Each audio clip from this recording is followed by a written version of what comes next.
Magandang araw Pilipinas, magandang araw Mindanao. Ito ang TV9 News, ang inyong pinagkakatiwalaang pinagkukunan ng napapanahon, makatotohanan at makabuluhang balita.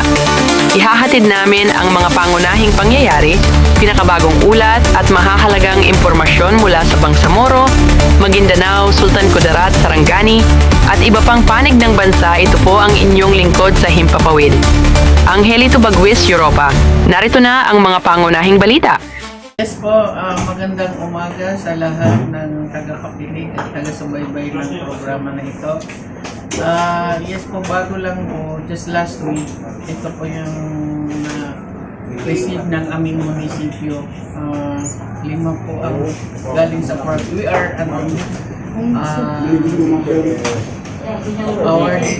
awardee of this mga recognition.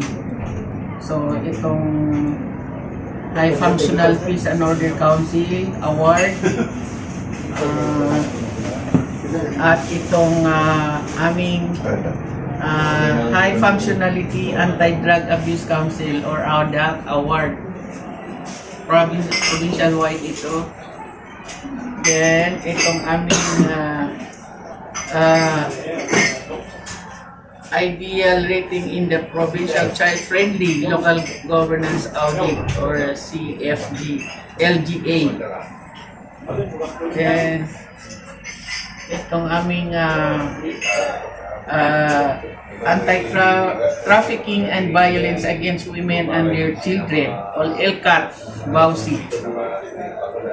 Then itong in grateful support partnership and the disaster risk reduction and management program.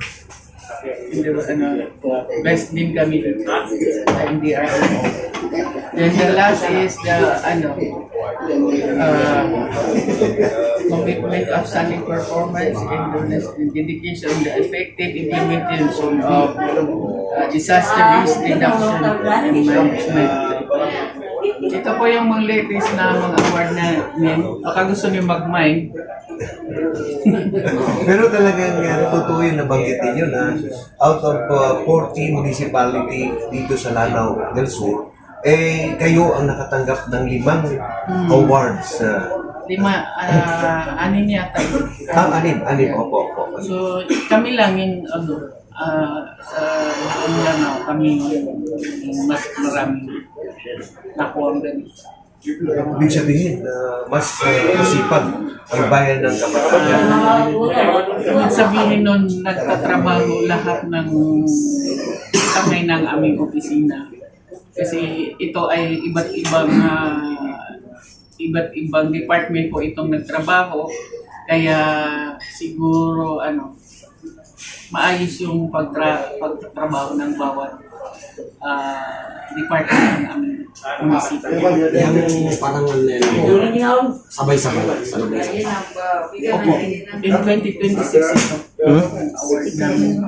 Hopefully, sana ito kasi may regional level ito so hopefully, baka maging awardee din tayo or inshallah, so baka mapansin din tayo ng regional level, so inshallah na ito namang mga awards na ito ay hindi naman ito talaga yung parang kaya tayo nagtatrabaho para magkaroon nito.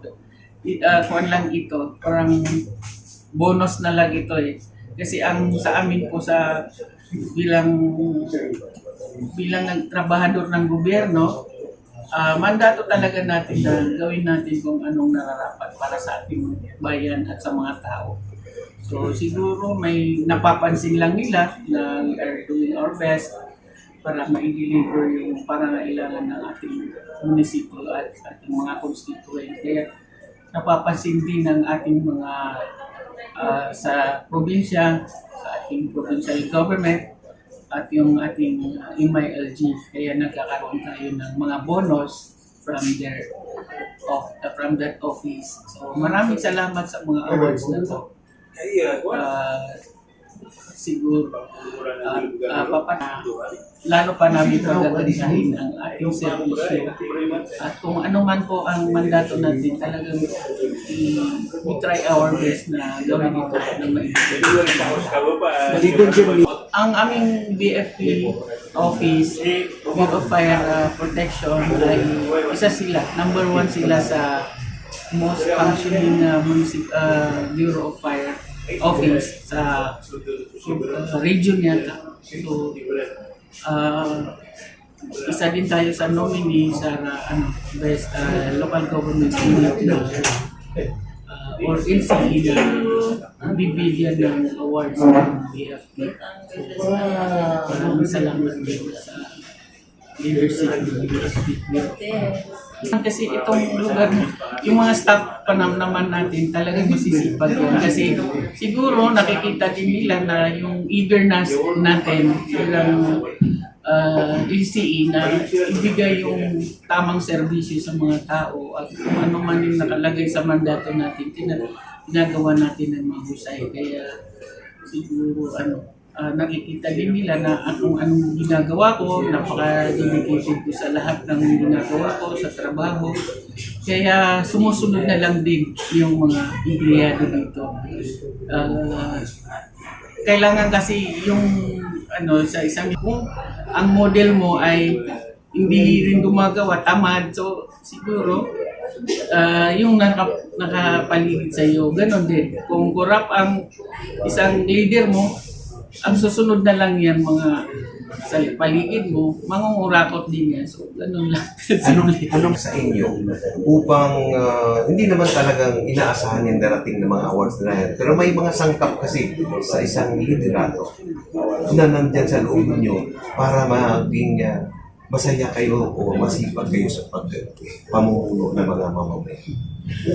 Parang yung tanong na yan, siguro nasa na yan nasa loob natin yung pagiging isang leader, dedicated natin sa trabaho. Siguro hindi ko ito din natutunan sa 4 na kwarto, parang sa classroom natutunan mo yung mga sangkap na yan. Nasa tao yan kung willing siya magbigay ng tamang serbisyo. Kasi siguro pinanganak akong ganito talaga na gusto ko of all my life makatulong sa kapwa. So, yun lang siguro ang aking isang nasa pamumuhay ko. Kasi I believe na kaya ako sinilang dito sa mundo kasi may mission ako at may pangarap ako para sa mga dati nilalakad namin. Ngayon, hindi ka na pwedeng maglakad at kailangan mo nang sumakay ng motor o anumang sasakyan. 40 ka munisipyo sa bayan ng Lanao, ikaw ang nakatanggap ng 6 na award. Ano po ba ang pakiramdam na nakatanggap ng 6 na award sa ina ng kapatagan po? Siyempre, masaya kami na nagkaroon kami ng ganitong awards. Masaya kami lahat kasi at the same time na recognize din yung ginagawa ng mga tao natin. At kasi dating kasi sa trabaho, sama-sama kami, lahat kami nagtatrabaho. Kung may puyatan man na trabaho, napupulit kami lahat. Kung pwede, walang iwanan na ito man dito sa trabaho dito sa munisipyo, walang iwanan. So, masaya kaming lahat na itong award na ito ay isa kami sa mga nakumpanan nila pagsiservisyo at namin kasi gusto rin namin na lahat na ng serbisyo ay maihatid sa ating mga constituents. Sa region, mapansin nila tayo na itong mga pangarap natin sa lugar natin ay isa sila sa mga sangkap para maging makatuparan ito at maibigay sa lahat ng ating mga constitution. Hindi ako siguro 2003, 2001 kasi ako nag-start maging mayor. 2003, tumatanggap na ako ng mga awards ng from mga line agencies, mga NGO. Nakakatanggap na ako ng most outstanding chief executive. I was also the awardee of local sa civil service, local chief executive, most outstanding from the civil service. So, minsan naging awardee din ako. Awardee din kami ng yung Gawad Galing Pook. So, isa yan sa mga prestigious na award ng Para po sa nanonood po, para malaman po nila na mahigit 100 o 200 na po ang mga plaque at awards na nandito sa Saka ito, palikod. pating itong award na to ay famous ito. Yes, hindi lang. Ang mga mayor, hindi lang pala pang mayor lang, pang artista pa. Kasi famous award ako. Outstanding Public Service Award. Honorable Renya. Oh, yeah. So, hindi lang ako pang pang politika, pang showbiz team minsan. And sports. Kaya nang sa yung nag-award ng mga artista sa PAMAS, sige talaga ito sa akin. So, salamat po sa pag-award dito sa Hindi lang pang pamasa. kasi di ba matandaan ni si Manzano, binibenta daw niya yung kanya 500,000. Ito binibenta ko din ito ng 50,000. May bibili. So yun, nakalive tayo. So yun, maraming salamat at inshallah na lalo natin aayusin. Lalo tayo na-i-inspire na may mga ganito. So na-inspire tayo lalo magtrabaho at paghuhusayin pa ang ating mga ginagawa dito sa aming munisipyo. At ang tinututukan natin ngayon yung peace and order. So sa development po, ongoing naman po yung aming mga proyekto at may mga coming pa na projects. So yun lang po ang aming update dito at sana itong darating na election ay magiging peaceful naman ang result. Kung ano man ang magiging resulta niya, tanggapin natin kasi yun ang kaloob ni Allah sa atin. So may mga time yan para kung may mga mali, pwedeng itama. So may time yan. Kasi ang tinitingnan naman ni Allah at the end of the day, kung anong intention mo. Kung ang intention mo ay makakabuti sa lahat, talagang papalain ka ni Allah. Kung ang intention mo ay makakasira sa karamihan, hindi ka bibigyan ni Allah ng baraka para ikaw ay manalo. Yun lang po sa mga mag-i-election. Good luck sa ating lahat. At huwag na pong mag-away. Kasi alalahin natin yung kasabihan ni Allah na siya ang nagbibigay ng power sa bawat tao. At siya rin ang kukuha ng power mo pag gusto niya. Siya rin ang kukuha sa iyo ng power mo pag hindi na tama yung mga desisyon mo. So, yun lang po ang aking advice na sundin natin yung nasa kapalaran natin. May follow-up pa? Tinututukan natin ngayon yung mga paaralan natin kasi nga sabi kanina doon sa ating sa announcement kanina sa flag raising na dito sa Kapatagan, ang problema talaga dito, ang daming local school board, mga volunteer teachers. Kami lang siguro ang pinakamaraming local school board sa buong barn. Kaya medyo nadismaya daw ang aming SDS, aming superintendent Laris, ang dami-daming volunteer teachers within our municipality. So, sa karamihan ng volunteer na yan, ng burden po sa munisipyo. Kasi bawat isa dyan dito sa lugar natin, sa Lanao del Sur, sa next po na leadership ng BARM, itama na po sana yung mga kakulangan sa mga paaralan at ipabigay na sa tamang tao, mga teacher natin qualified na ma-appoint na mga teacher para ma-address na po yung kakulangan sa mga guro. So ito, titinitingin na natin. Tapos yung mga school building kakulangan, ibigay din natin. So tutukan natin yan kasi I do believe always na ang kabataan natin ngayon dapat mahubog sila sa tamang landas kasi pag once na ito sila ay tuluyan ng narration. How true, Mayor, na sa madrasa, nagtuturo din kayo nabanggit ito?